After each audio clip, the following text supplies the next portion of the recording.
The broadcast is now starting. All attendees are in listen-only mode. There we go. Hopefully the broadcast is starting A-OK for you. And if you're just joining us, give us 1 minute here. I see some people trickling in. And if not, if you want to say hold tight for 1 second, there we go. If you can hear me okay, that's great. Just give me a shout out in the question and answer section as well. That would be great. And then if you can see the broadcast, hopefully you can see the screen. Right now it's the big word grit, so you can't miss it on your screen. Hopefully that's showing up okay. All right, I got a lot of shout outs here. I can hear you, everybody. Sounds good. All right, screen says grit. Perfect. Thank you, everybody. You guys are awesome. This is like my A plus class here.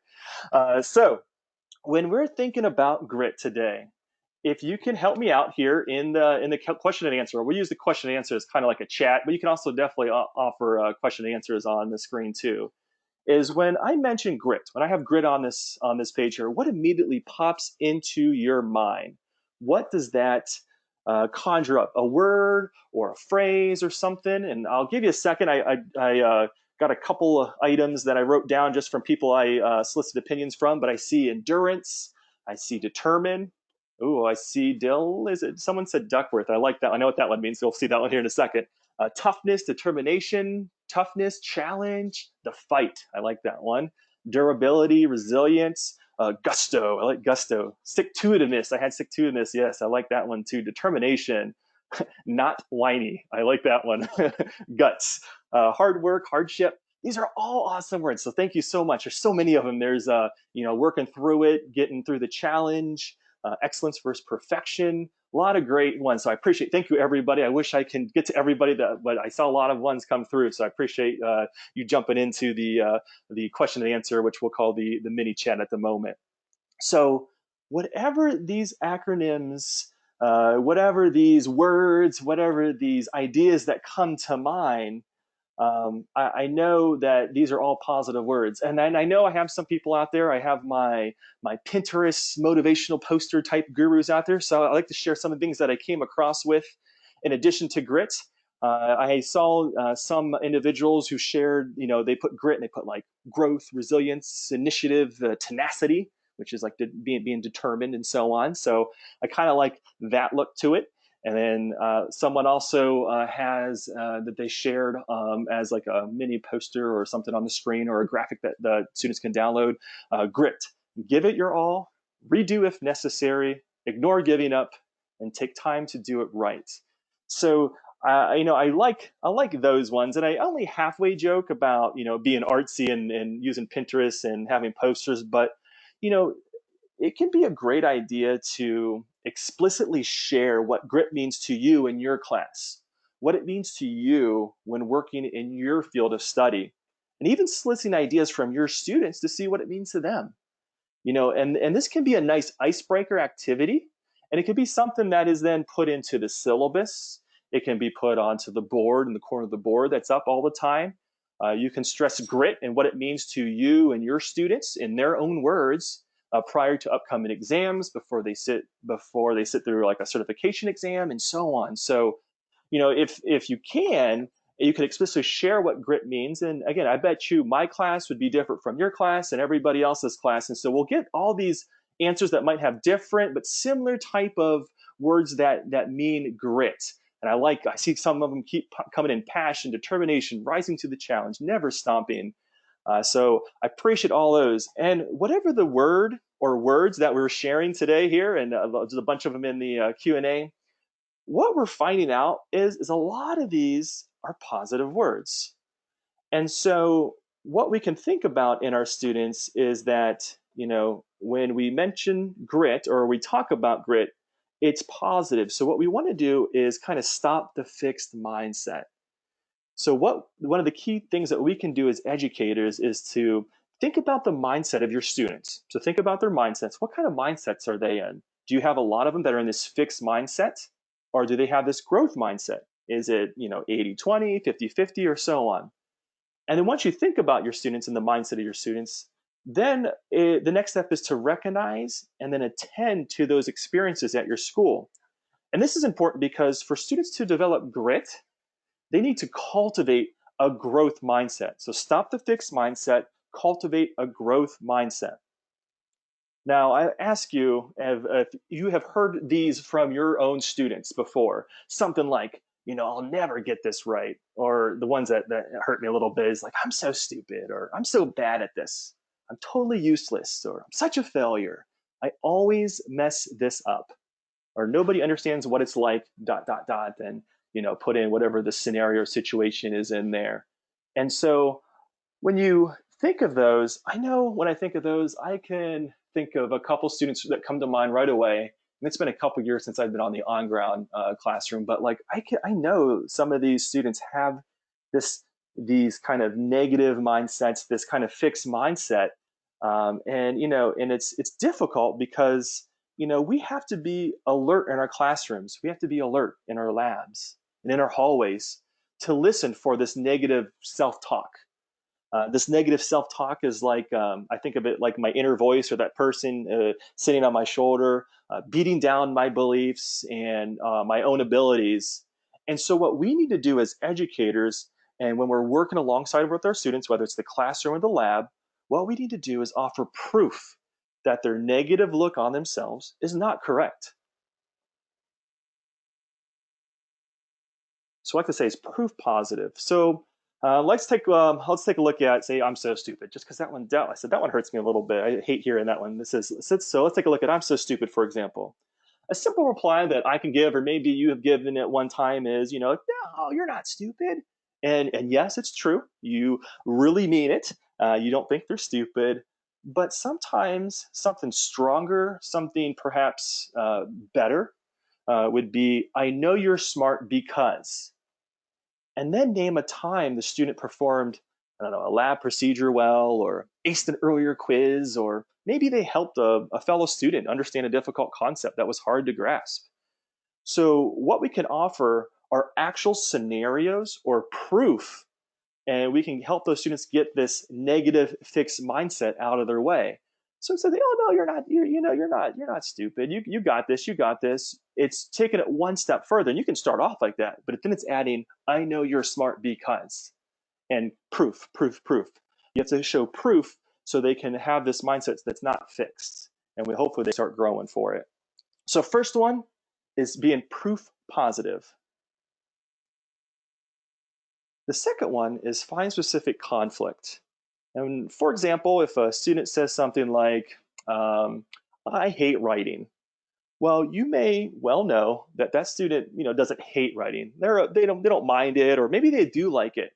But the trouble lies with proper spelling and grammar. So what our job is as educators, if we hear this type of phrasing being spoke or written on a email or message board or something, is to try to get the students to see that they don't hate writing, they hate this specific thing about writing. And your hope is that they would in turn, flip that phrase around a little bit and say something like, what, they come to realization, they go, what, I do like writing, I don't mind writing, I just find spelling difficult. And aha, this pinpoints that hurdle exactly. And then you and the student know the exact challenge to overcome. Now, I don't know about you, but spelling is a lot easier to help with than writing in general. So I always like finding that specific conflict. Is it writing, or is it something about writing? Is it that whole procedure?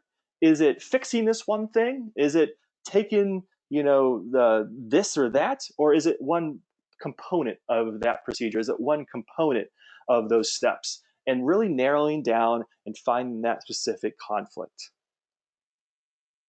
Now, a new one to focus on is refocus. So, over the course of your student's day in your building or on your campus, there are probably a variety of things that were positive in that student's life, if they were there, especially if they're all day or all night if you have evening classes. But it's going to be that one negative thing, that bad test grade, that forgotten homework that will eclipse everything. And we may just need to help students see the other positive things, or recite even the other things that they did leading up to that negative event, so they can recount all the positive things instead of focusing just on that negative event. So, was it really a horrible day? Or was it a pretty good day or a real good day with that one minor setback? And this is what you want your students to realize. And sometimes this seems pretty simple. If you're a person who has a growth mindset, maybe you look at the bigger picture easily. But a lot of our students, and even some of us, maybe we always try to hone in on that negative thing. It's almost like when you read comments about something, you hear maybe celebrities do that. There's like 1,000 comments about how great that celebrity is, or you have comments and there's that one negative comment, and they kind of narrow down and focus on that one negative comment. But really, there was 5,000 positive comments, but that one is the one that really bothers them. It's the same concept for our students. They're going to look at that one thing that's negative, and that thing can be the showstopper that hurts them from persevering or being resilient. All those words that we shared earlier, having that toughness and that positive attitude going forward. So what we want to do is refocus that as best we can. So it's keeping our ears open and making sure we can hear everything. Now, I mentioned a couple things here, and I just want to mention the importance of being more than, quote unquote, just being a teacher to your students here. Sometimes it's not a lesson plan, it's not an activity that will promote grit. It'll be more important in being a positive role model because this student may not have a lot of positive people in their corner. Your voice, your support, your school support, this is what's really going to nix this fixed mindset that is being fed by their supposed peers, by their loved ones. And they're hearing, stop trying, give up, you don't know what you're doing when they're not in your classroom. So you're working against the grain a lot of times where students are hearing all those big black clouds behind them. Stop, give up, you don't know what you're doing. You're a fake, you're a failure, and so on. Nobody likes you. They're coming to your class with those thoughts in mind by people that they respect or by people they love. And so it's our job to be this positive guidepost, this cheerleader for those students, whether they're in our class, they're outside of our class, or roaming the hallways. You want to make sure that we keep our antenna up and we recognize these negative self-talk, these negative attitudes, and kind of nip it in the bud right away and make sure they know that you and your fellow peers who are in other classrooms, who are staff members, who are admission reps, who are career management directors, and everybody in between, they're all on the same page and they're in the student's corner saying, don't give up. You are awesome. You got this. Keep trying. You can do it. And we all like you here. And it's the opposite thing that they're hearing. So we want to overcome that. So I mentioned a couple things that aren't really like, make sure you do this lesson in the classroom and this activity. But at the same time, I think it's important to, have that antenna up and to realize that self-talk. And, sometimes I think we hear it, I kind of brush it away just because it's common or I don't think anything of it. But when I really focus on it, I go, you know what? I should have said something there and turn that around because I don't know if that is just the spark that ignites the fixed mindset even more, or it's it's dampening their motivation and bringing them from a growth mindset down to a fixed mindset. So I just want to mention that right here as we talked about a couple things that more or less focused on us as educators being in just being, I guess, aware of the students and what they're saying and what they're doing in the classroom. But with that said, we focused on ourselves a little bit here and our rapport with students, especially when it comes to instilling growth mindset versus this fixed mindset. Now I want to take a quick moment to focus on our own curriculum in general. And this is what we do in our classes. To help minimize that negative self-talk or that fixed mindset is to check if we're scaffolding our lessons appropriately, as best as possible. Can we put the student in this, and I always call it the Goldilocks zone. It's where they're feeling challenged, but the work doesn't seem impossible. It's just right. And that's that Goldilocks zone. And are they in that in week 1, week 2, week 3, and so on, or day 1, day 2, or day 3, and so on, or at the beginning of the program, at the end of the program? And we just want to make sure that the students aren't, looking at this impossible task. Because if they have a fixed mindset or they're starting to grow their fixed mindset to a growth mindset, and they're starting to get that grit into them, and they get to a class that just seems impossible for some reason, then that can be, again, a showstopper for developing that growth mindset. So what we can do is we can set up scaffolding in our classrooms. And a couple questions we can ask ourselves is, especially when you see students struggling a little bit in your classes. It's not like, oh, they're struggling. I'm sure it's just this class. We'll keep doing the same thing, next time, the next class, or we'll do the same thing for the next semester, and so on. But when you're setting up scaffolding, you're trying to find that Goldilocks zone. Think about your lesson and think about, can you create bite-sized lessons? Can you chunk down that lesson to something smaller and take it even further? Can you chunk down that demonstration that you're giving? Can you chunk that down into 3 separate components? Can you chunk down a lecture to 3 smaller lectures, discussion to 3 smaller discussions, and so on? So think about offering these bite-sized options for your students. You might hear micro courses and micro learning. This is kind of along those lines where we can chunk it down and get these bite-sized learnings, because it's really nice to get this, you're going to do this, you do it, and then you can prove that you did it, instead of being this nebulous, it's a long lesson, it's a long project, it's this long demo, and I get most of it, but I don't get this part. And so again, that student might focus on that one part they didn't get. But if they chunk it down, they might get it, they might get it, they might not get this one, they could focus on it, get it, then get the next one, the next one, the next one, and so on. So if you chunk it down, it really helps. The other question you could ask yourself is, can I demonstrate this and verbalize the process? And so if there is a way where you find yourself in a lecture environment, for example, sometimes you just have to ask yourself, can I demonstrate what I'm talking about? Is it easier for me just to demonstrate it in person? If you can't demonstrate it in person, is it better to show words, or is it better to show graphics, some visual aid to it? Can I bring in a part? Can I bring in a tool or piece of equipment? Does that work out? Versus just saying, here are some words and here are some key terms on it. And then the next question you can ask yourself is, can I describe this in different ways? And this is really key, because we might get in the habit of doing the same course in the same class a couple times a day, or we do it once every semester, and we kind of get in this rinse and repeat cycle. And so we say the same thing over and over again. We don't think too much of it. But sometimes it's asking yourself, can I ask this in a different way that makes sense to the students a little bit more? Can I have someone else ask this in a different way? And again, that's going to scaffold that student who's going to be who's going to reach that aha moment and maybe persevere through something where it doesn't seem so great. Again, it's all about finding that Goldilocks zone for that student to make them feel like, yes, this is a challenge, but yes, they can get over this hurdle. The last thing is, do I give enough time to practice? And this one's, I think, is one of the big challenges, just because time is always not on our side, it seems like, is, do we give enough practice, or do the students, is there enough time to practice things that they need to do with hands-on learning, especially in our fields of study? There's a lot of hands-on work, and practice makes perfect. So we want to make sure, can students be confident in themselves and know that they can do it? And part of that is saying, do they have enough time to practice? So those are some key questions I thought, we can ask ourselves. And another thing I just want to mention too, that someone mentioned to me when I was discussing some things about grit and how we can help students, scaffold their way through our lessons so they can always feel confident in getting to the end goal. And someone said they always like to front load like the vocabulary or key terms prior to a demonstration or prior to a lecture, because that will help understanding.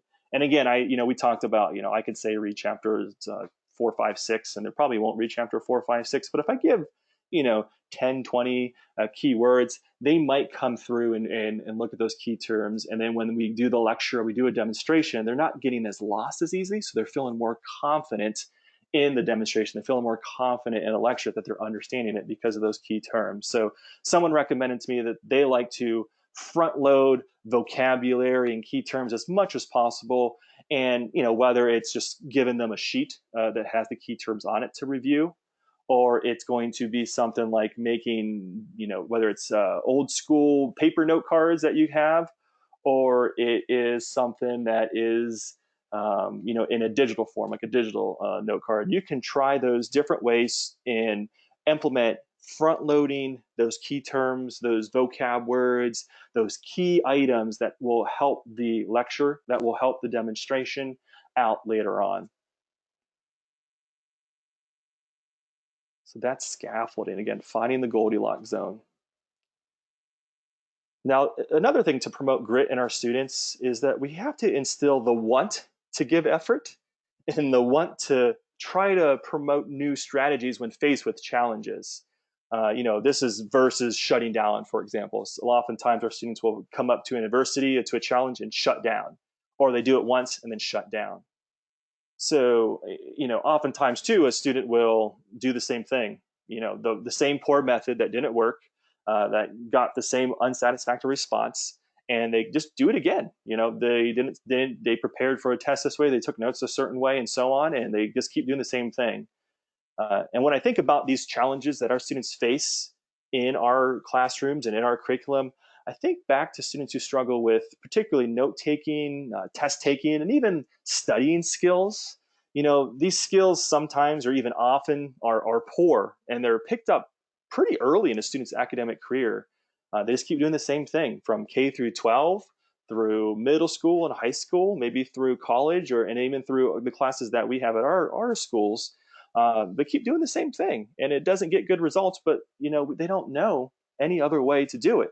So it's promoting alternative ways. So, for example, with note taking here on the screen, I found out that most of my students just wrote down every single thing on my slides when I would give a PowerPoint presentation or a keynote presentation on my Mac.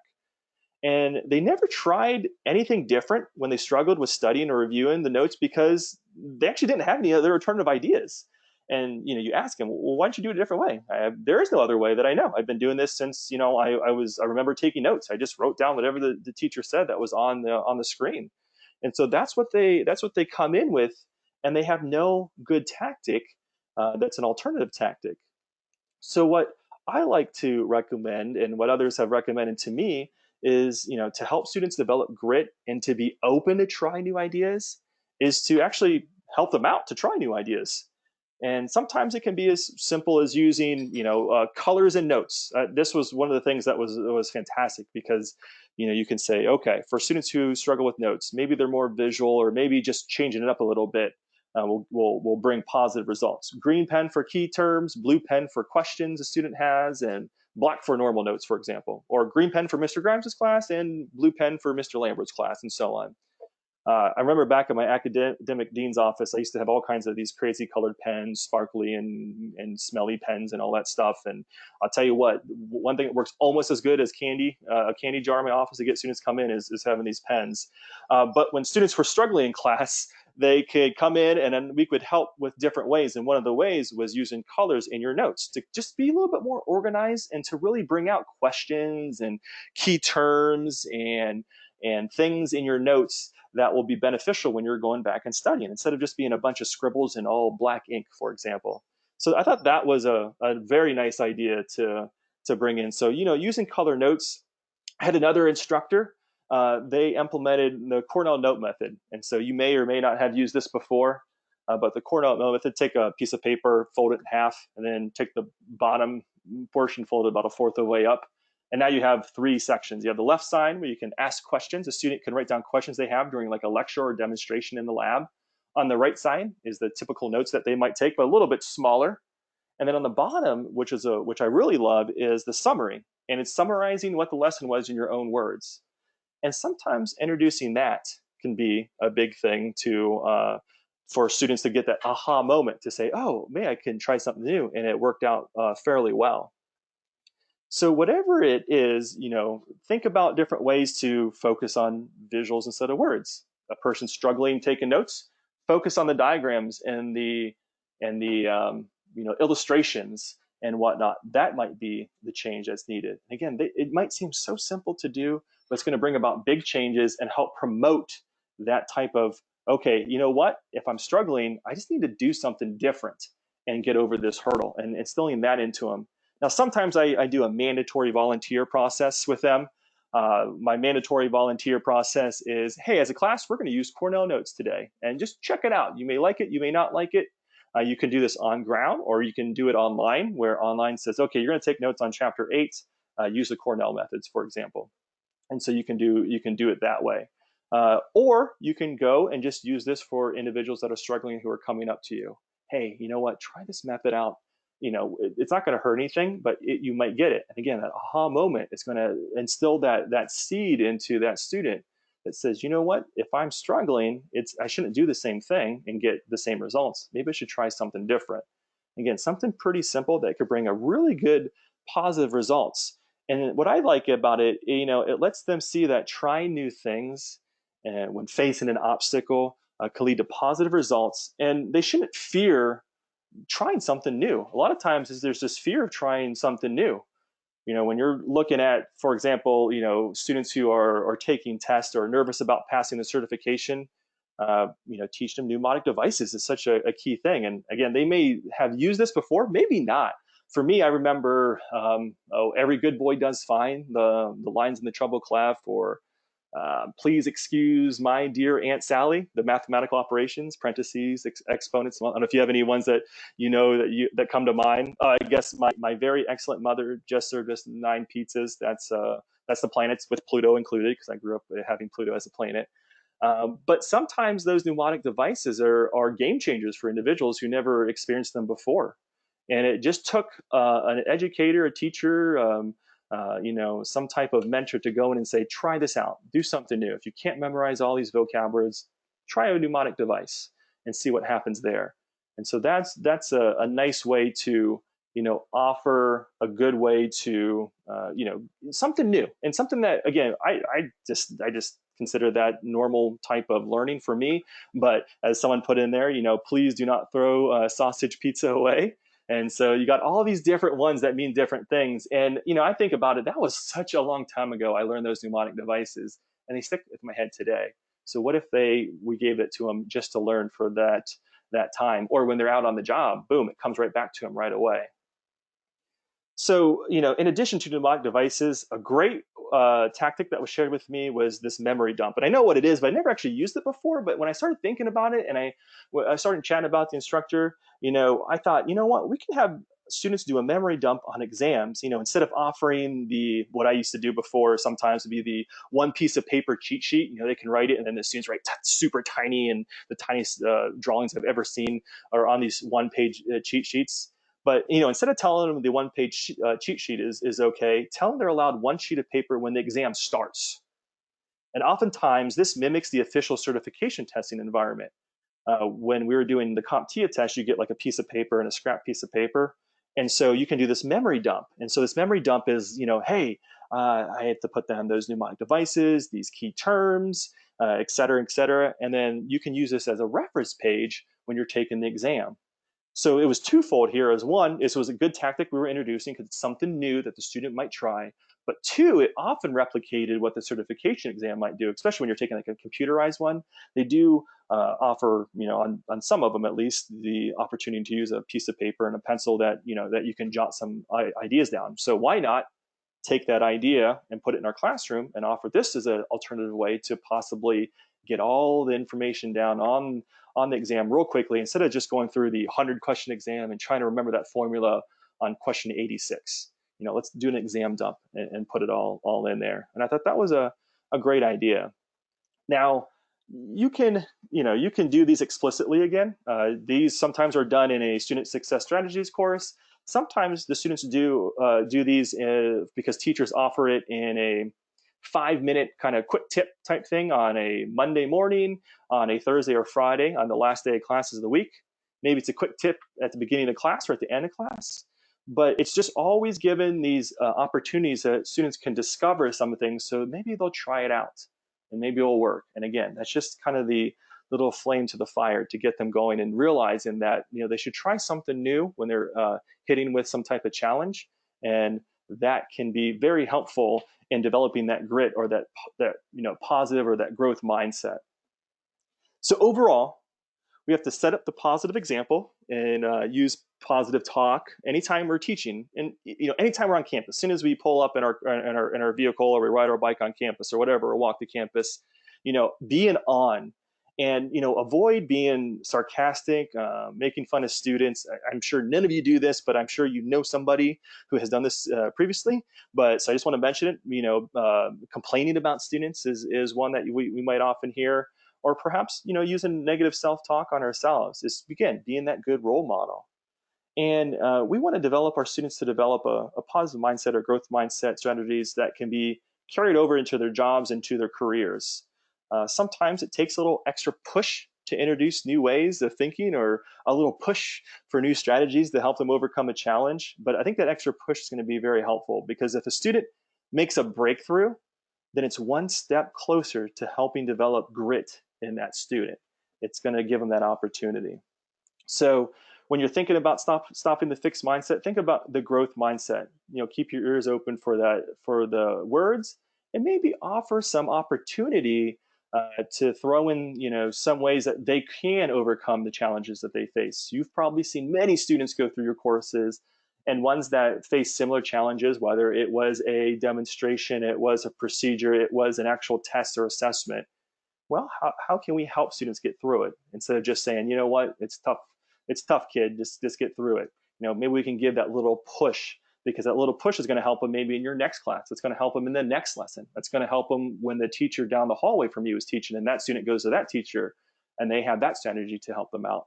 And so again, it's just this little push, and that push is going to be pushing them up this hill to get that growth mindset. So stop the fixed mindset is the big key here. Now, I like to round out the concept of grit with taking a particular look at the mindset again, but along the lines of negative mindset is imposter syndrome. And I think this is very important and prevalent in our students today. This imposter syndrome, this causes doubt upon oneself, or your own accomplishments, one's accomplishments. And then there's this exposure of being a fraud. I don't know if you've ever felt, at one time where you had to give a presentation, talk in front of people, or do something important, or make a big change, or you went to you got a new job at the university or the campus you're teaching at now, and one day you're just like, what am I doing here? Like, why did they choose me to do this? That's that imposter syndrome talking to you. It's that feeling, it's that nagging feeling that everyone else around you is far more capable. Everyone around you is more competent and more deserving of your position. Now, when you relate this to students, I think of key points or key positions in a student's life when they're at your school.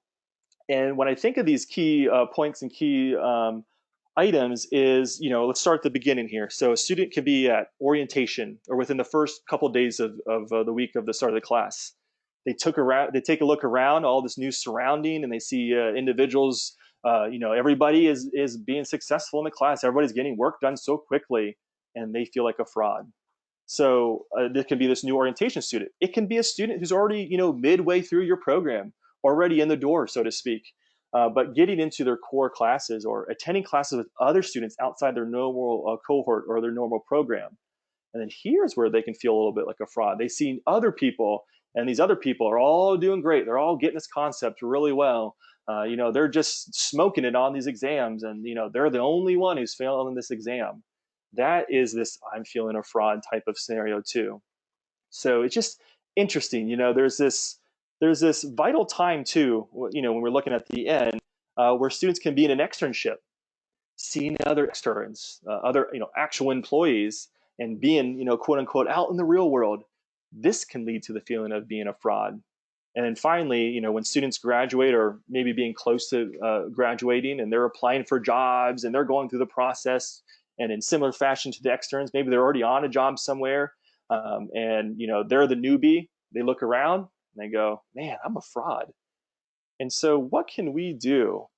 We know our students have what it takes, but it's their perspective, their self-doubt, their feeling of being inadequate, for example, that lead to feeling like a fraud, or having this anxiety of being exposed. Like, oh man, people are going to find me out, and I'm not going to be able to, they're going to find me out, and I'm not going to have this job, because they're going to realize I'm not supposed to be here. And so, they think, oh, I got this job because of just dumb luck. Or, man, I just had perfect timing. This is the only reason I got this job, was they just really needed somebody, and they just had to pick me because I just happened to submit my resume at the exact, the same time, or, the right place, the right time type of idea.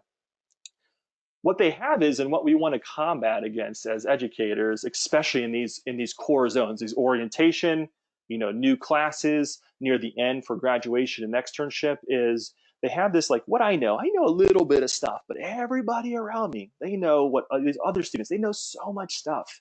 I'm just this little tiny part here. I just don't know what to I don't know what to do. I just feel like there's no way I'm as smart as everybody else here, and I just feel like I don't belong. And what we need to do is, we need to, get our students having this who have this imposter feeling possibly, and whether it's orientation or graduation time, we want to showcase what it looks like a flower to me is a flower model of the student being on equal grounds as their peers. They're looking at it and this is what I know and this is what others know, and they know a little bit what I know, and they know some unique things, but I know some unique things, and so on. So they have this flower model, and we want to get from the perspective of they're this little tiny part and they only have this little tiny knowledge to being on equal ground. But how can we do this? How can we instill this perspective on students, especially in those key times on our campuses?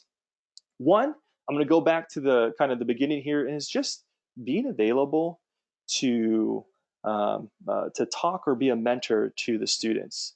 And so during crucial times like orientation, who's attending orientation? Is it just the campus president doing a spiel or her spiel, and that's pretty much it? Or are teachers involved? Are graduates involved? Are there other people who can be at these crucial times in orientation to be able to talk to, so they can build and instill this confidence, so they don't feel like an imposter, so they can feel like they belong? And the same thing on the opposite end. Who's there at the very end? Is it just the career management director? Is it just the career person trying to tackle all these imposter syndrome feelings by themselves? Or is there a core group or a committee, or are we all doing our own part as teachers in our classrooms to help the students get there and feel like, yeah, you know what, you're getting this job and you belong. You really do belong in this job. You really do belong in this career. And so it's up to us to help our students recognize this expertise. But how can we help recognize this expertise besides just telling them, hey, you got it. You're smart because, from earlier. A couple strategies, whether you're a career management director, you're an educator in a core class, or you're an educator in a general education course, or you're even an admissions rep, or whatever it might be. These are some things that can be helpful and you can be part of. And one is, I thought was a great idea, is have students write their own bio or write a fellow student's bio. Now this fits perfectly in a effective communication or public speaking class. This fits great in an English class, and this fits great in some type of career prep type of course.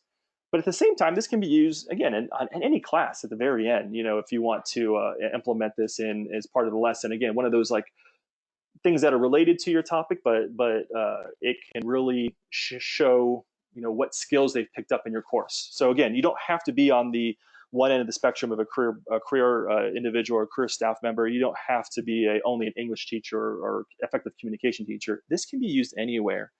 And what you can do is just have the students write their own bio, or what a great thing is have other students write their bio. So I would go to Chris Lambert, and Chris Lambert write my bio, and then we would share it maybe in front of the class, or we would share it individually with each other. And then I have, if I'm feeling like an imposter, I have Chris Lambert's, bio of me that he wrote, that he saw all the positive things and the skills that I have and so on.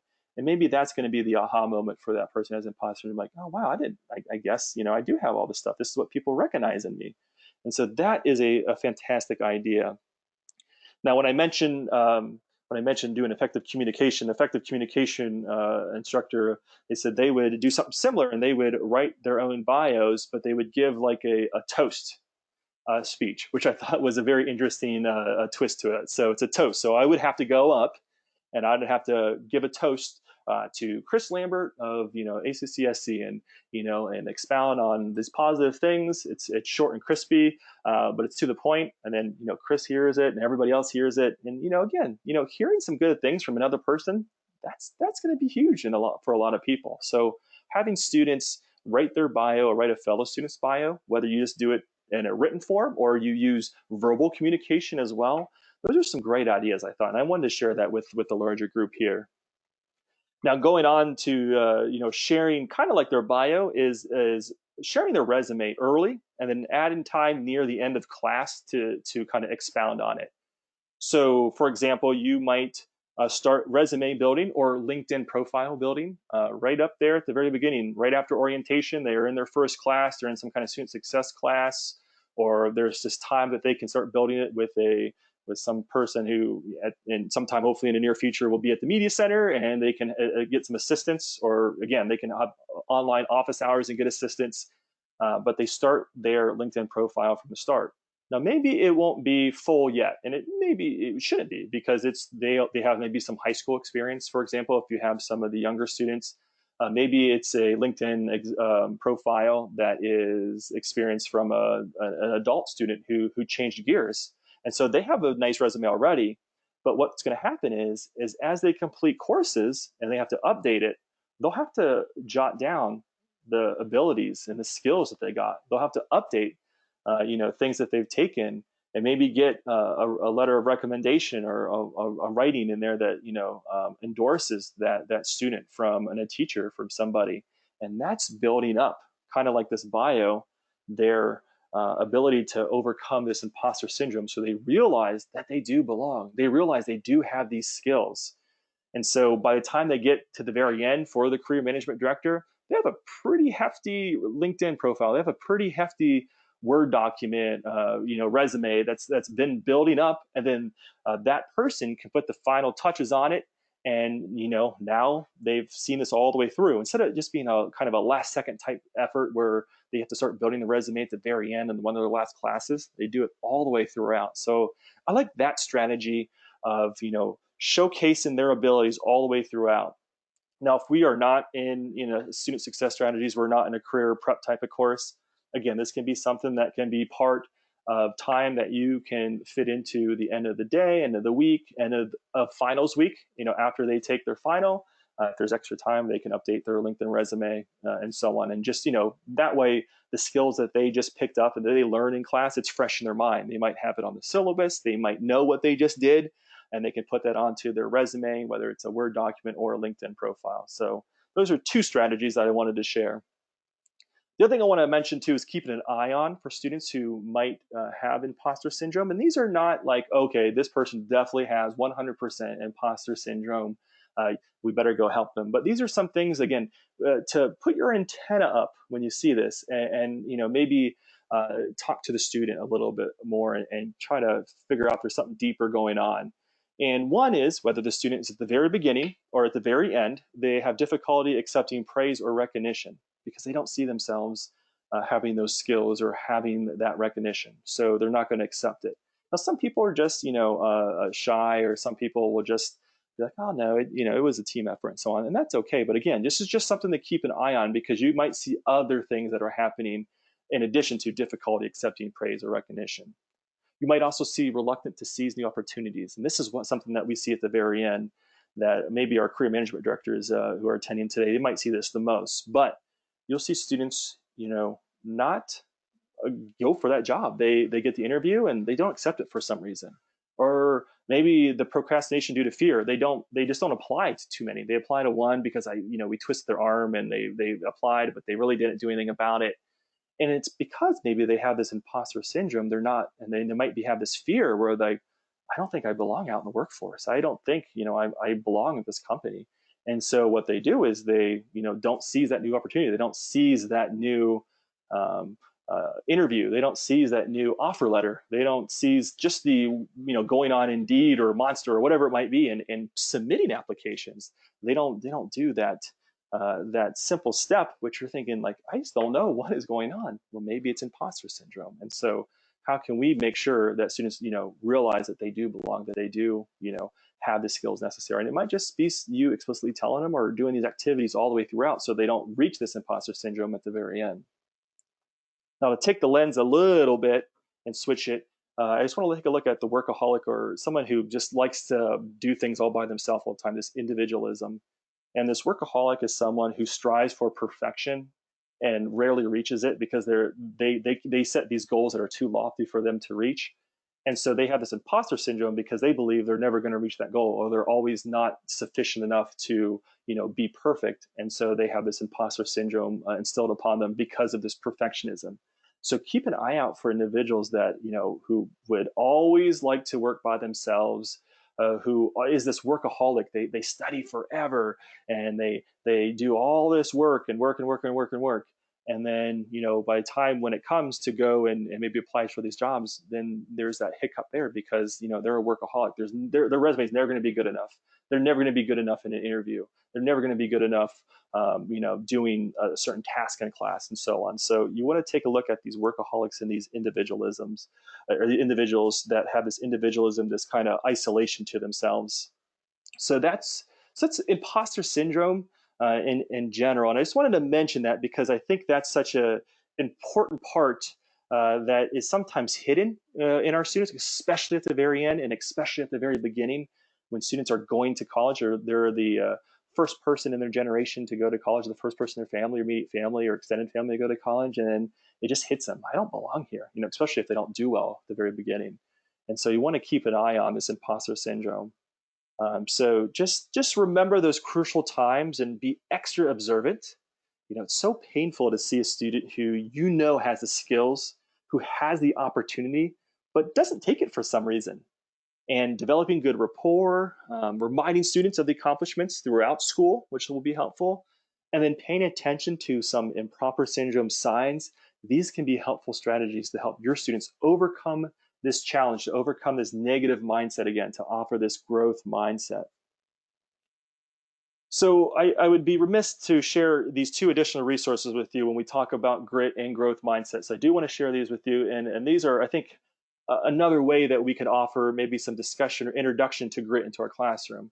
Now, someone, and I forget, I see Duckworth was one of the terms I said, when you think of grit, what do you see? And I saw Duckworth on there. Well, Angela Duckworth, she is like, if you look up grit online, I guarantee you'll stumble across her name. She has a book called Grit, the Power of Passion and Perseverance, and a lot of great studies that she's conducted and shared with individuals over time. And these have been updated since the release of her book, I believe. And so you can check out, whether it's on your Kindle or on an actual physical book, The Grit, the Power of Passion and Perseverance. The one thing I like about her is that she offers a lot of great information on her website. And the one thing that she offers is something called the Grit Scale. And that's the website there. It's angeladuckworth.com/grit scale. Now, the grit scale is great because, in one, she's going to preface this in her little spiel on the grit scale. She's like, this is not like the magic formula to say, you know what, here's the grit scale, you take it and you see your 1 through 5, and if you're a 2, these are the things that wham bam, you're done and you got grit. She said it's not like that, but to me, it's a good conversation starter. And when we're thinking about our type of students, and maybe your type of students would love a discussion on it. They would take this survey. Maybe it's an online discussion assignment. They take this survey, and then we have a discussion about the results. I got a 3. It says I needed this, this, and this is what I can do. And I think I tend to agree with this grit scale. Or, man, I got a 4, but I know I don't think I have grit, do I? And I disagree with it a little bit. But that promotes that discussion. That promotes that opportunity to talk about it in class. And so I just want to share Angela Duckworth, her book, The Grit, the Power of Passion and Perseverance. The also great thing about this is that she's been on TED Talks and she has a lot of great YouTube videos. So if you like to share a video in class or share extra resources with students, you can definitely find some great content online, whether it's just the reading content, it's the visual video content. But Angela Duckworth, Grit, the Power of Passion and Perseverance. Really good information there, I think, and really expand upon grit. So if this was just like a teaser, this will kind of deep dive into some extra things and hopefully get some extra ideas and things that you can incorporate in your own classroom to promote grit. So this is the grit scale. I just took a screenshot out of it. I don't know if you can read it too easily, but basically it's real short. It's only a couple questions, and it's basically not like me at all the way up to very much like me. And if you're honest with yourself and your students are honest with themselves, you get a score on this scale of 1 through 5. And then there's more information about what your result means and what you can do and so on. So again, this is what it's a fun kind of discussion project because one, they go out, they go to a website, they take this grit scale survey, and they come back and discuss their things, and they compare answers and discuss why they think this grit scale is great, why they think it's misleading, why they think it represented them or not represented them. So it's a good promotion of discussion in the classroom, especially if you're looking a way to introduce it. The other person that also has a survey that I like to, again, just want to share this with you, just so this can be a possible thing that you can implement into the school, whether, again, orientation in class, sometime down in the career prep and getting ready for externship or the job, is Carol Dweck, and she did studies about the mindset. So when you talk about growth and fixed mindset, you usually come across Carol Dweck, and her popular book is Mindset: The New Psychology of Success. Now you're going to see things that she's studied. You'll see studies that will also say that, you know what, I think it's pretty true, because it seems like it makes sense. Is that, this mindset thing is not 100% foolproof either. Which, I'm not saying it is, but it's, some students will be very conducive to seeing what a growth mindset can do, and it might help them. While you can share all the stuff that we talked about today, and they might not budge. And that's just getting that out there. That, there's no bulletproof formula that works across the board on all types of students and all types of situations. So when you look up some of this stuff, you're going to see things on both sides, which is great, and then you can make your formative opinion that way. But you can also go to her. She has a website called mindsetworks.com, and then on her blog, she has a "What's My Mindset," and that's the link on the screen right here. Similar type of survey. I'll leave it here for a couple more moments, so if you need to jot it down or whatnot. But when you go to this one, this has a similar type of survey, and again, a great way to introduce growth mindset, the concept, to students. Again, we don't have to be secretive about it and try to do it in this sneaky way to get them to have this growth mindset. We can be straight up with them and say, these are some of the positives that can happen with it, and and then work on some things based on maybe this survey that we give. And so this survey has a scale of disagree a lot all the way up to agree a lot, and they ask questions like, no matter how much intelligence you have, you can always change it a good deal. Do you disagree? Do you agree? And so on. You take, again, it's a short survey, which is really nice. You go and take it, you get the results, and you kind of see what this means, and get more information about maybe how to improve your mindset. So I just wanted to share that one with you real quick. Again, is blog.mindsetworks.com/ and then "What's My Mindset" with the hyphens where the spaces or apostrophe will be. So that's the other one there. So to kind of round things out today, I just wanted to, mention this opportunity where a teacher who works at the University of Montreal, she was doing an interview, and she shared the thing that she shows at on the first day of classes at her school at the University of Montreal. Her name is Kirsty McCallum, and she says she shows a bungee instructor pushing a bungee jumper off the ledge, and then she tells her students, this is what I'm going to do for you. You're going to fall, yes. You're going to bounce back up. It's going to be scary. It's going to be exhilarating, but we'll get through this together. And I mentioned this way to do it because it's kind of a fun way of saying, make sure you have grit, in this course period, and then you move on to your other thing. Sometimes, relating it to a bungee jump, I think everybody can imagine themselves sitting at the very edge of the platform there and falling off, and what that feeling might be like. That scary feeling, but maybe once you do it, you're like, whew, that was exhilarating. So it's a nice visual representation, a nice little story that is part of that kind of environment, that culture that she has in her classroom. And this is an alternative way to build rapport with your students and to introduce grit, being able to bounce back, to overcome a hurdle. And I mention this because it's a good way to introduce things to your students. And it's going to be very important that you look at your school environment and your school culture, because it's so important to be fun or active, and maybe do something like this type of picture here and talk about grit in this manner, because the students appreciate this positive culture, this fun atmosphere, this hardworking atmosphere that you and your peers have developed at your school. And what the great thing is that school culture is related to improvements in academic outcomes, and that growth mindset and grit as well. So if you think about it, you make improvements in your culture and your climate in the school, you're going to have improvements in learning. That makes improvements in growth mindset. That makes improvements in grit. So when you think about it in the big type of picture, someone mentioned engagement at the very beginning, and when we were looking at all the different ones that mean grit. It's all about student engagement. It's rapport with teachers. Hopefully you saw today. Rapport is going to be very key when you're looking at how to instill grit and this perseverance with students. It's also with rapport with fellow students. And then it's that school culture altogether. These contribute to the growth mindset and the ability to have students who persevere. Those are three key factors.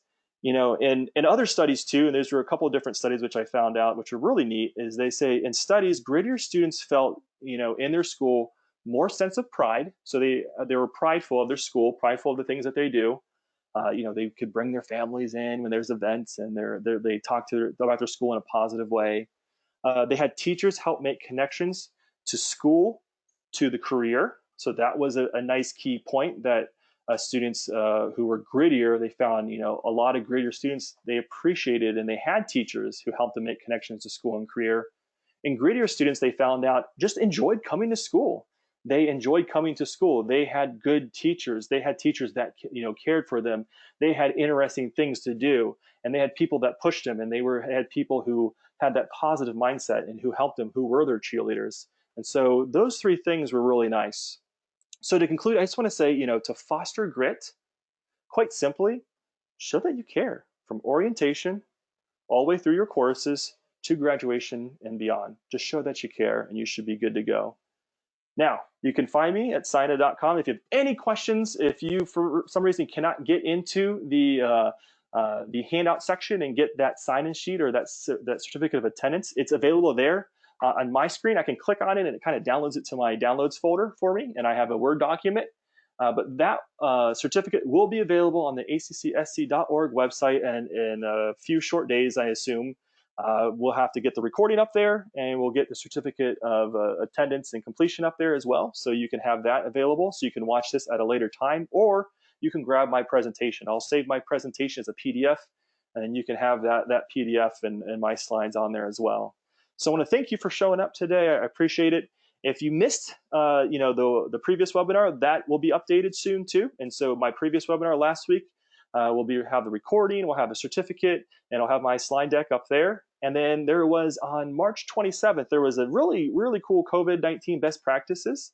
And that webinar is up and available. It's not in the webinar section. It's in that special COVID-19 resources section right on the main page. There's a link right on there. You can click on that March 27th COVID-19 best practices webinar.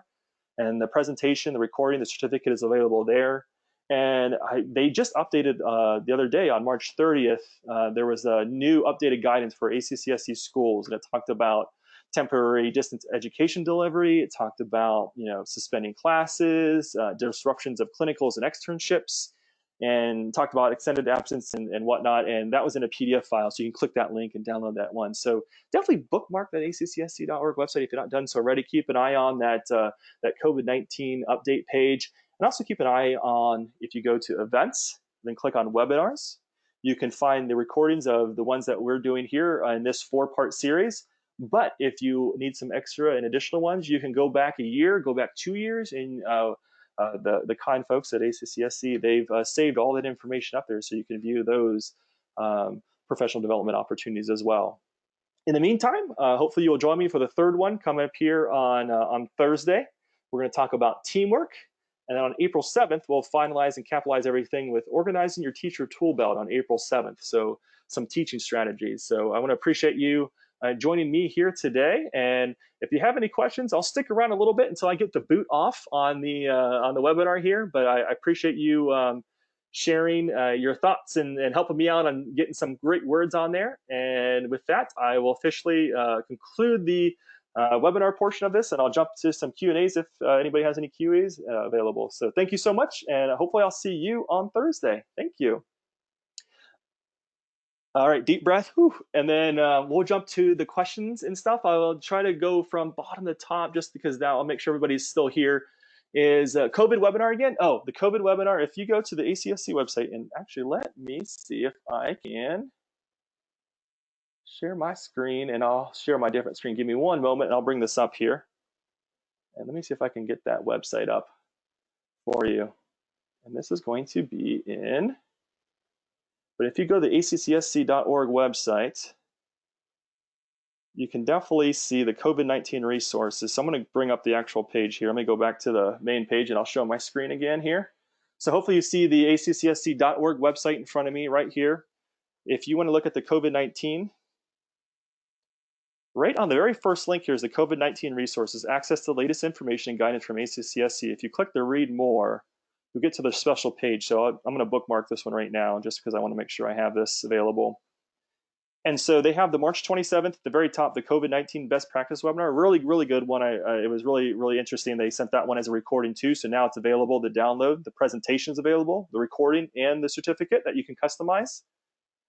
And then March 30th, I see right here is the updated guidance that they have. So they have the need for temporary distance education delivery and some information on there as well. So if you need to jump on that, that's on the COVID-19 resources. I'm going to go back to the website. I'll do it one more time just in case. Go accsc.org. We're going to scroll down to COVID-19 resources, click read more, and you should see all the COVID-19 resources there. So hopefully that's going to be helpful for you. Now, if you're interested in the webinar, someone asked me where the webinar thing was again. If you go to events and then webinar, see the fine folks at ACCSC, picture of me, and then right here is the harder look at soft skills, which we did on March 26th. Again, that one will be updated soon. I just shared my my slide deck with Mr. Lambert, so he should have that really available, and we'll get that recording and everything up to this website here, so you can download that one. And then the Don't Quit, Have Grit for today will be up here as well. And if you haven't done so yet, you can register for the next two. There's isolation is not an option, how to elevate your students in your school. And we'll talk about organizing your teacher tool belt, another one. Now it says broadcasting live from CTech here in Newark, Ohio. Probably won't happen since we're confined to the house, but I'll be there in spirit, and we'll try to get back out to CTech again. We like to do a live broadcast here soon where we can broadcast the video. And all of us have an ample opportunity to get, really, really well skilled at broadcasting video and learning online. So hopefully we'll be broadcasting live soon. I love to do a live broadcast. We had everything set up and everything. And of course, I'm filming here in my basement. But I look forward to going out to Newark, Ohio, and seeing the great staff and folks at CTech, and doing maybe another webinar out that way. But make sure you register. That's under, again, events and webinars on that one. Thanks. Appreciate it. Thank you. I like all the ones. Let's see. Your thoughts on YouTube videos within PowerPoint presentations. That's a good one. For me, anytime you tackle additional technology, this is my personal view, is that there's more opportunity for things to go awry. At the same time, if you have newer PowerPoint, sometimes the embedding and adding videos to your PowerPoint is not as difficult. If possible, what I like to do is, embed it in a PowerPoint if I do show a video, or I copy and paste the link to the YouTube clip, like in the notes section on the very bottom as my cheat sheet. So if something goes wrong, which sometimes it does, I can actually click that video and watch it straight in YouTube if I need to.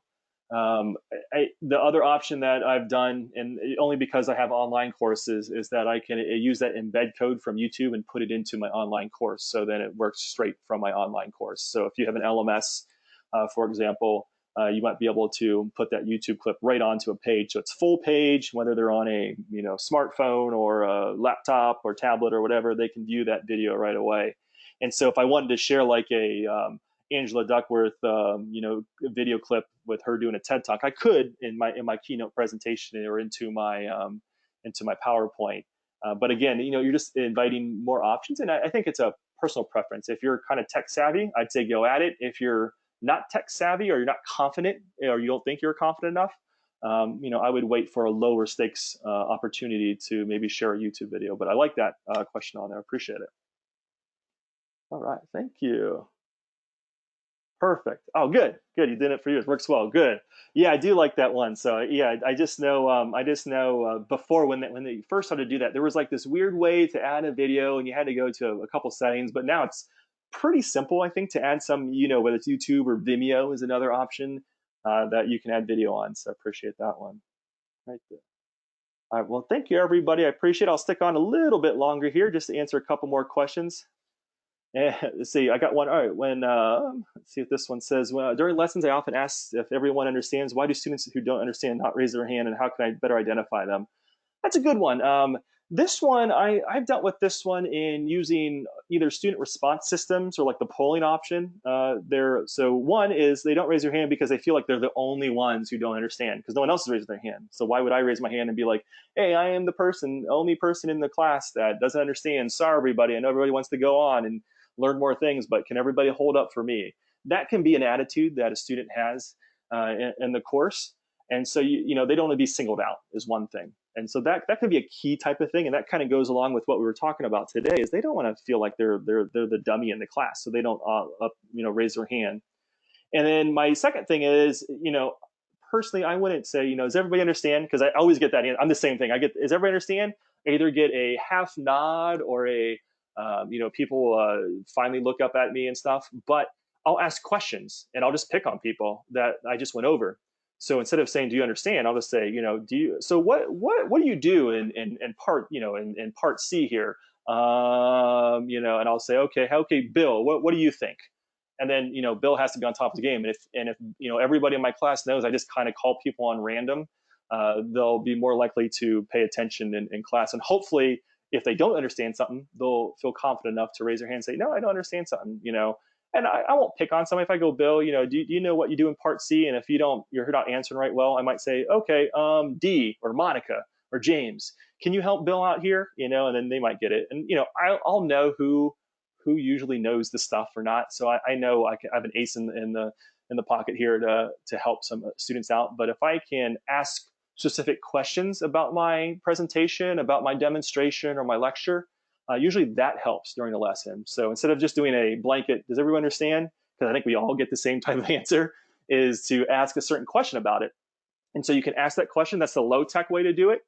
I know some schools have the student response systems, whether it's online or on their phone, or it's an actual device like on your smartphone, or like a standalone device that you can, like those clickers. You can do that. And so what teachers do in that situation is ask a question like I just did, but you can answer either, David answers, and you can gamify it where if I answer the quickest, I get the most points, and we'll see who has the most points at the end. Or you can make it anonymous, so you can just see like, okay, 70% of the students, your students selected C as the correct answer, and it's B. And you're like, oh boy, I better go over this concept one more time. So that is one way that maybe you can help engage your students and maybe not single out somebody who's afraid to raise their hand. Yeah, Mona. Yeah, good. Yeah, they feel. That's what I think. I think they feel embarrassed if they don't know the answer. I think everybody feels like they're the only ones who don't know the answer. When really, I'd be willing to bet that if one person doesn't know, there's going to be a handful of people at least who would benefit from that student who's afraid to raise their hand to actually ask that question. So I think it's on that type of thing. White paper and a sheet protector with a dry erase pen for all students. Oh, on the count of 1, 2, 3, hold them up. Great way to check for understanding. Oh, I love that, Jacob. Thank you so much. I love that solution. Again, that's a simple, low-tech solution. We all have, paper laying around, and if you just buy a box of sheet protectors and some dry erase pens, we're good to go. And so you can hold it up and get that answer real quick. I like that one. There was something like that I saw someone share with me. There was an app that did that where like they held up a yes, no, or an ABC, and it was like in one of those QR codes. And as a teacher, I can hold my phone up to scan the class, and it can go beep beep beep beep beep, and then go, okay, 12 people said it was C or something. It was kind of neat, but I love that low tech way because I think any of us can have a sheet of paper and put it up and maybe put in a sheet protector. So Jacob, thank you so much. If I can get gold stars and stuff, I'd give Jacob a gold star. That was awesome. And one says, how do I get the entire class involved in a review instead of just the same smarty pants who knows all the answers? Yeah, this one is a good one. This one is, we talk about difficult students in some other presentations, and the difficult students in that one is, it's the know-it-all, or what we fear more than just the know-it-all is the think they know-it-alls. And so again, it's like, it's there's a couple levels, I guess. One is I call on students by name. And that's how they get used to how I ask questions when I was on ground. And so I would say, okay, Kate, what do you think about this? Or, Mona, what do you think about this? Jacob, what do you think about this? And so that person who's the know-it-all wouldn't be able to answer. Now, at the same time, I don't want to cut off their motivation. Maybe there's something that they like to prove that they're smart or they have experience, and they really look up to you as the instructor, and they need that confirmation by you. So again, I use that person as the ace in my pocket, where I might say, okay, Kate, what do you think about this? And you're like, well, you're kind of on the right track. I go, great, Kate, you're on the right track. That's great. and I'll say whoever that smarty pants is, like you said, and I'll say okay, and I'm going to pick on James because that name is close to yours. James, can you help Kate out? And then James will be like, well, it's this and this, like perfect. And so that person gets to help that student out, and that person gets to express that they did know it. So I try to limit the opportunity for them to ask questions. For me personally, when I was on grad, I also use proximity to my benefit. So when I would walk around the classroom, I'm just not standing at the top of the class or at the podium. I'd walk around, and when I got close to you, Kate, for example, I would walk up and say, okay, Kate, what do you think? And so my students got used to when I would ask a question, I would come up pretty close to you. And so that student would know, they shouldn't be shouting on it. Now, there's going to be some individuals, which I'm sure we all have dealt with, are not going to take the hint in that way, and they're going to shout it out anyway. To me, that's just a sit-down conversation that I have to have with that individual. And again, there's a balance of saying, you know what, stop shouting out answers and being a know-it-all, because you don't want to say that. But at the same time, I don't want to say, you know what, don't say anything at all, because I think they're enthusiastic at least, and they're active, and I don't want to give that up. So I might say, hey, I really love other people to share their experiences, and I'll definitely like to call on you. I'll make sure to call on you, and you can develop some type of rapport or some type of situation out that way. Depending on who that person might be. Another thing that was shared with me, which I thought was a great idea for the know-it-alls, is to offer an opportunity where you're doing small group work. And then you, as the educator, someone called it, I thought it was, they call it taking the grenade, basically. It's like, instead of that person interrupting the whole entire student population in your class, you're working in small groups. And I would go over to you, Kate, for example. We'll say you're the difficult student. I'll walk over to you, Kate, and you're working, and I'll just kind of get down and go, okay, Kate, did you have anything you want to mention? And you talk to me, and you get your thing out, and you said your piece. And that's what maybe the difficult student really want to do, was just to get their piece out to you, and so you recognize that they knew stuff. And then I can open up to questions, and maybe that student has already said their piece, so they're not going to interrupt anymore. Sometimes that works. So there's a couple different avenues you just have to navigate it. And again, sometimes it just results in a sit down face to face. What I would do is see if your other instructors have the same issue. And if it is, then it's going to be that person, or maybe it's just the way I lecture versus how you lecture. The way you lecture, that person for some reason doesn't shout out answers, but when that person's in my class, they shout out answers. Then I can go, okay, it's something that's happening that I'm doing or not doing, and we can figure that out. So hopefully that helps out a little bit, Kate. I appreciate it. Thanks for sticking around. All right, I got a couple more. I got one more minute, I think, before I'll get the boot. I don't want to keep anybody on here too long, or anybody who went up and went away and they say, you know what, I'm going to leave this on until he cancels that webinar, and this thing's still rolling on on their desktop. I don't want them to have this super long thing going on. So with that, if anybody has any questions, shoot them out my way. If not, definitely come back and send me an email. Again, go to Cyanna.com. The easiest way to go to Cyanna.com, there's the About page on Cyanna, Cyanna.com. If you go to the About page, you can hit my email, or you can add me on LinkedIn, and then you can send me a LinkedIn message that way too. So if you just go to Cyanna.com, see if it goes here. Let's see how my internet's going. And you click on About at the very top here. You'll see more pictures of me, but you'll see me right here. You can send me an email or add me on LinkedIn. So if you're on LinkedIn, feel free to add me, and we can discuss some topics that we couldn't get to today. I'd be more than happy to do it. I love chatting with fellow educators. It's one of my favorite things to do, especially now that I'm trapped at my house. So if it's any dialogue, I'd greatly appreciate it. And the last thing I want to say is, right before I sign off here, I want to make sure I give you an opportunity to go to handouts. If you have the opportunity to go to their GoToWebinar and click on that certificate of attendance so it can download to your computer. You either stick it in your downloads folder or your My Documents folder, or wherever your files automatically save from your browser. And if you don't get it today, or you don't get it within the next minute that I'm stalling at the moment, so you can click on and download that certificate of attendance, it will be available on the accsc.org website. And then we go back to their website here, and if we go back to accsc.org and you click on events and then webinars, you'll start seeing the recordings populate here. So if I go down a little bit further, I'll show you what it looks like. So here is a webinar recording we looked at. Soft skills last year. So we started talking about soft skills. We continued the conversation last week. But you'll see the webinar recording. You'll see the presentation, sign-in sheet, and certificate. Those all can be downloaded to your hard drive, to your computer. That way you can have access to them, whether you can view them on your own time and complete it and put it in your folder for your PD, or you can share it on the projector and have a faculty in service if you need to. But there's a lot of good ones here. These are from 2019. Hard look at soft skills, investigating quality students preferring faculty, building teamwork. The one on Thursday will be a continuation off this one. So if you want to get the part one for that one, you can jump back to building teamwork. You don't need part one, but if you want to get some extra information about teamwork, you can. And many hats of an educator.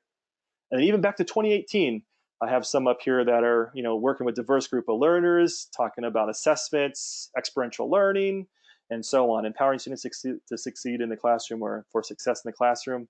You got a lot of these, and there's also some best practices webinars as well. So a lot of great content on accsc.org. It's a great place to get some professional development. I appreciate Chris Lambert and his team and keeping this up here. It's an awesome resource. I love coming back here. And again, if you go to accsc.org on the main page, go to COVID-19 resources, a lot of great information there. So with that, thank you so much. I appreciate you sticking with me to the very end here at 4:35, or about 5 minutes over the half hour mark. I will hopefully see a lot of you on Thursday. If you join me on Thursday, make sure you say hi as we jump into the webinar a little bit early in the question section. So with that, thank you so much, and hopefully you have a great rest of the week. Thank you.